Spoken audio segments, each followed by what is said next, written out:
Generasi muda menjadi insan. Assalamualaikum Tuan, saya Tanti Juni Damia binti Hishamuddin dari Sekolah Menengah Kebangsaan Tunku Syed Idrus.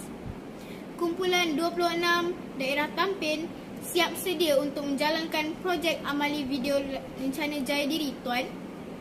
Saya akan mulakan dengan sejarah institusi Parlimen Malaysia.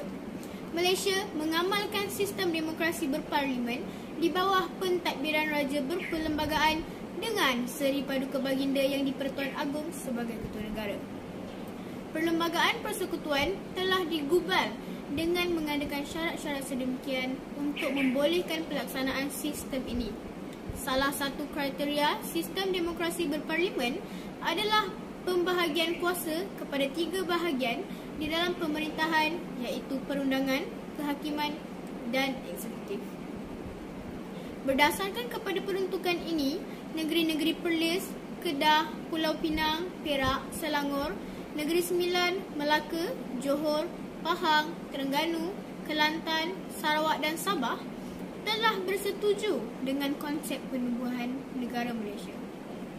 Setiap negeri yang terbabit telah menyerahkan sebahagian kuasa masing-masing seperti kewangan, pertahanan, pelajaran, luar negara dan lain-lain lagi seperti mana yang telah tercatat di dalam Perlembagaan Malaysia untuk ditadbir oleh Kerajaan Pusat. Seri Paduka Baginda yang di-Pertuan Agong adalah Ketua Agama Islam bagi negeri-negeri Pulau Pinang, Melaka, Sabah, Sarawak dan wilayah-wilayah persekutuan.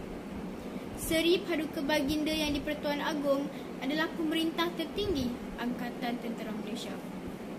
Baginda menjalankan tugas-tugas di bawah perlembagaan bertindak mengikut nasihat Perdana Menteri dan Jemaah Menteri. Raja-raja pula menjadi ketua negeri dan menjalankan tugas bertindak mengikut nasihat negeri masing-masing. Menteri besar masing-masing. Seterusnya, struktur Parlimen Malaysia.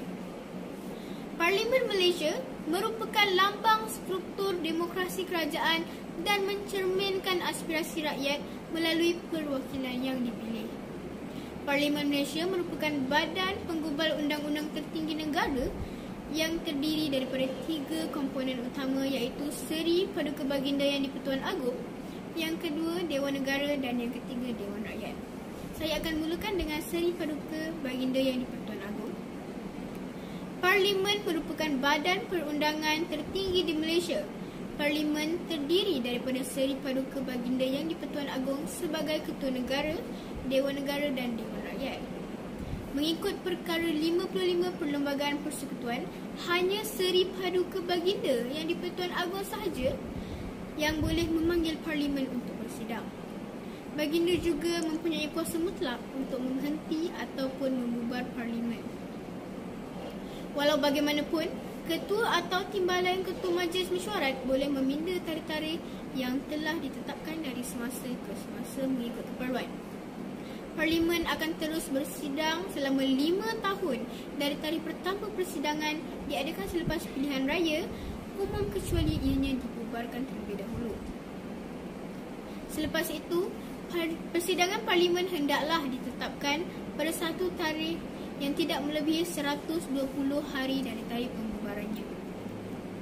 Seterusnya, fungsi Parlimen. Fungsi Parlimen ada 5. Yang pertama ialah kuasa perundangan Parlimen. Parlimen melaksanakan beberapa tugas yang penting bagi negara. Parlimen adalah badan kuasa perundangan untuk persekutuan dan dengan itu membuat undang-undang yang boleh dikuatkuasakan di seluruh persekutuan. Yang kedua ialah kewangan. Parlimen juga mengawal kewangan kerajaan.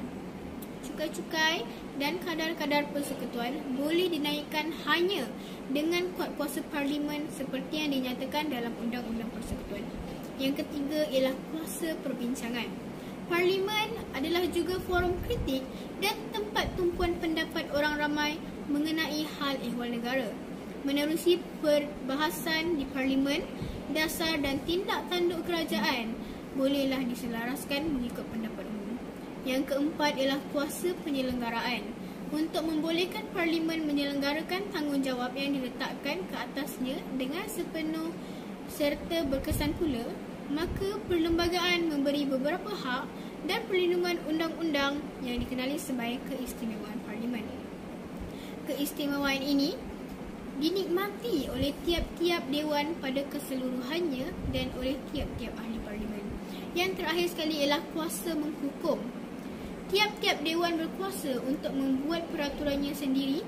Masing-masing mempunyai pengawasan khas terhadap perjalanan persidangannya sendiri.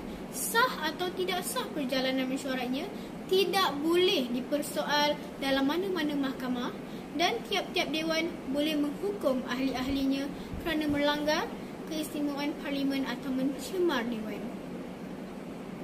Sahaja penerangan saya tentang Parlimen Malaysia. Assalamualaikum Tuan, saya Tanti Jeni Damia binti Hishamuddin dari Sekolah Menengah Kebangsaan Tunku Syed Idros, Kumpulan 26 Daerah Tampin, telah selesai menjalankan projek amali video lencana Jaya Diri. Mohon kebenaran untuk menjalankan tugasan lain. Tuan.